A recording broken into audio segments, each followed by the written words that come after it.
तर हॅलो नमस्कार. मी तुमचं सर्वांचं स्वागत करतो एमर्स अकॅडमीमध्ये.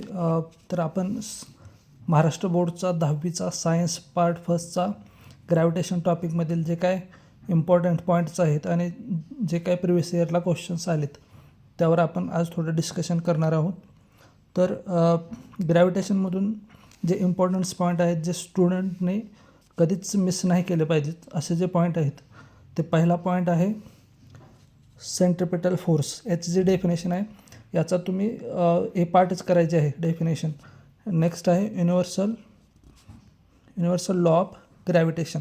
युनिव्हर्सल लॉ ऑफ ग्रॅव्हिटेशनमध्ये काय आहे तर त्याचं स्टेटमेंट आहे आणि त्याचं इक्वेशन आहे. त्याच्यामध्ये कॅपिटल जीचं जे युनिट वगैरे आहे त्याचा पण व्यवस्थित स्टडी करायचा आहे. ते लक्षात राहिलं पाहिजे. मल्टिपल चॉईस क्वेश्चनला वगैरे ते येऊ शकते. नंतर त्याचं जे इक्वेशन आहे F is equal to capital G M1 M2 upon D square और आर स्क्वेअर आपण यूज करू शकतो. नेक्स्ट आहे व्हॅल्यू ऑफ जी. जे आहे ते ॲक्सेलरेशन ड्यू टू ग्रॅव्हिटी आहे, जे की अर्थवर अर्थमध्ये शेप चेंज झाला तर त्याची व्हॅल्यू चेंज होते. नेक्स्ट आहे हाईट चेंज झाली तर किंवा आपण डेप्थमध्ये गेलो तर त्याची व्हॅल्यू चेंज होते. तर ह्याच्यामध्ये आपण जर पोलकडे गेलो तर त्याची व्हॅल्यू काय होते, कमी होते. इक्वेटरला त्याची व्हॅल्यू काय असते, पोलला त्याची व्हॅल्यू जास्त असते. इक्वेटरला त्याची व्हॅल्यू जीची कमी असते. आणि नेक्स्ट जे आहे डेप्थमध्ये त्याची व्हॅल्यू काय होणार आहे, मास आणि जे काय रेडियस आहे त्याचा इफेक्ट कंबाईन इफेक्ट जर घेतला तर त्याची व्हॅल्यू काय होते, कमी होते. तर ह्या गोष्टी लक्षात ठेवायच्या. तर हाईटला काय होणार आहे, हाईटला जीची व्हॅल्यू काय होणार आहे, डिक्रीज होत जाणार आहे. कारण जे आर प्लस एच आहे त्याची व्हॅल्यू काय होत जाईल, वाढत जाईल. जशी त्याची व्हॅल्यू वाढत जाईल तशी जीची व्हॅल्यू काय होत जाणार आहे, कमी होत जाणार आहे. नेक्स्ट आहे फ्री फॉलचं डेफिनेशन एक लक्षात ठेवायची तुम्ही. त्याच्यानंतर आहे इथं एस्केप व्हेलॉसिटी, याची एक डेफिनेशन लक्षात ठेवायची ती.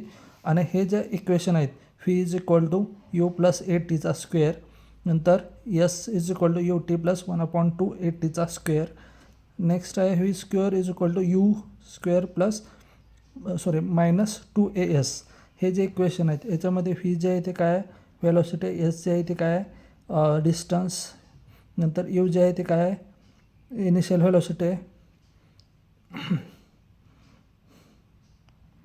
हे तुम्ही लक्षात ठेवायचं आहे. नंतर जे प्रिव्हियस इयर क्वेश्चन्स आहेत, प्रिव्हियस इयर क्वेश्चन्स लक्षात ठेवा. Distinguish between mass and weight याचा डिस्टिंग्विश लक्षात ठेवायचं आहे. नेक्स्ट आहे इस्केप व्हेलॉसिटी. नंतर तुम्हाला एक गिव्ह रिझनसाठी क्वेश्चन आला आहे, will the value of G same everywhere on the surface of the earth, justify your answer. नंतर state Kepler's 3 law of motion. हे जे क्वेश्चन आहेत इथं ब्रॅकेटमध्ये मी दिले कधी कधी आलेत आणि किती वेळा क्वेश्चन विचारला. केपलर्स लॉ इम्पॉर्टंट आहे. तर एवढंच पॉईंट व्यवस्थित जर केलं तर हा जो टॉपिक